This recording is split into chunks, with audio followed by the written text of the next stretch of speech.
അസ്സലാമു അലൈക്കും വറഹ്മത്തുള്ളാഹി. ഈ വീഡിയോ കാണുന്ന, ഈ വോയിസ് കേൾക്കുന്ന എല്ലാ ദീനീ സഹോദരങ്ങളും ഈ ചാനലൊന്ന് സബ്സ്ക്രൈബ് ചെയ്യുക, ലൈക്ക് അടിക്കുക, ഷെയർ ചെയ്യുക. വീഡിയോ കാണുന്ന എല്ലാവരും ഈ ചാനലൊന്ന് സബ്സ്ക്രൈബ് ചെയ്ത് എന്നെ സഹായിക്കുക. പരിശുദ്ധമാക്കപ്പെട്ട റമദാൻ മാസമാണ്. പടച്ച റബ്ബിൻ്റെ അടുക്കൽ എല്ലാവർക്കും പുണ്യം കിട്ടും. എല്ലാവരും എന്നെ സഹായിക്കും കേട്ടോ. എല്ലാവരും ഈ പരിശുദ്ധമാക്കപ്പെട്ട ഈ മാസത്തിൻ്റെ ബർക്കത്ത് കൊണ്ട് എല്ലാവർക്കും പടച്ച റബ്ബ് പുണ്യം നൽകും. എല്ലാവരും പ്രാർത്ഥനയിൽ ഉൾപ്പെടുത്തും. എല്ലാവരും ഈ ചാനലൊന്ന് സബ്സ്ക്രൈബ് ചെയ്ത് എന്നെ സഹായിക്കുക. അസ്സലാമു അലൈക്കും വറഹ്മത്തുള്ളാഹി. ആരെങ്കിലും റമദാൻ മാസത്തിൽ നോമ്പ് നോറ്റാൽ എങ്ങനെ? എല്ലാവരും നോൽക്കുന്നുണ്ട്. വീട്ടിലെല്ലാവർക്കും നോമ്പാണ്.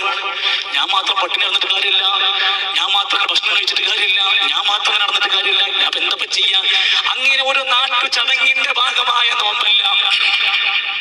ഈമാനം വഹ്തിസാബൻ, പ്രതിഫലം പ്രതീക്ഷിച്ച്, പുണ്യം പ്രതീക്ഷിച്ച് ഈമാനോടെ നോമ്പ് നോറ്റാൽ, എല്ലാവരും കേട്ടോ, നമ്മുടെ നീയത്ത് നന്നായി നല്ല ഒരു പ്രതിഫലം പ്രതീക്ഷിച്ച് നോമ്പ് നോറ്റാൽ പ്രത്യേകം പറഞ്ഞു. അങ്ങനെയുള്ള ആളുകൾക്ക്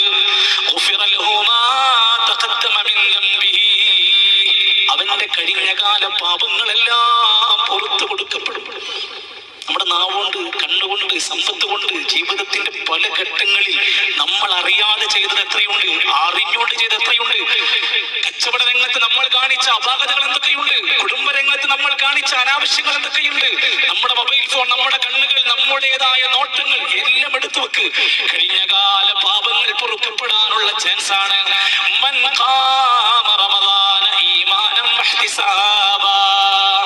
തറാവീഹിന് വരണം. സമയം പാലിച്ചുകൊണ്ട് എല്ലാവരും തറാവീഹിനല്ല എത്തേണ്ടത്, ഇശാഇന്റെ ജമാഅത്തിനാണ് എത്തേണ്ടത്. ഫർദ് ഒഴിവാക്കിയിട്ട് സുന്നത്തിനാരും ഓടി വരരുത്. ഫർദ് നമസ്കാരങ്ങളെ ആദ്യമായി നമ്മൾ അതിന്റെ സമയമായി പാലിക്കണം.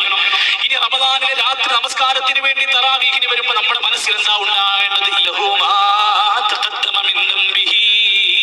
അവന്റെ കഴിഞ്ഞകാല പാപങ്ങൾ അതുകൊണ്ട് പൊറുക്കപ്പെടും. നോമ്പ് അങ്ങനെ കിട്ടി, യാത്രസ്കാരം അതും കിട്ടി. ഇത്രക്ക് സവിശേഷതയുണ്ടെങ്കിൽ പിന്നെ എന്തിന് നമ്മൾ മടി കാണിക്കണം? നഷ്ടപ്പെടുത്താതെ നമ്മുടെ ജീവിതത്തെ ആ രൂപത്തിൽ ക്രമീകരിക്കാൻ നമ്മൾ ഈ റമദാനിനെ വേണ്ടതുപോലെ നമ്മൾ പരിഗണിക്കേണ്ടതുണ്ട്. നോമ്പ് പ്രത്യേകിച്ച് നമ്മൾ റമദാനിൽ ഓരോ നോമ്പുകളും അതിന്റെ അച്ചടക്കത്തോടെ ഇസ്ലാം പഠിപ്പിച്ചതുപോലെ പാലിക്കാൻ കൃത്യമായ ഗൗരവം കാണിക്കണം. മതപരമായി സൗമ്യ എന്ന വാക്കിന്റെ തന്നെ അർത്ഥം പിടിച്ചിടുക എന്നാണ്.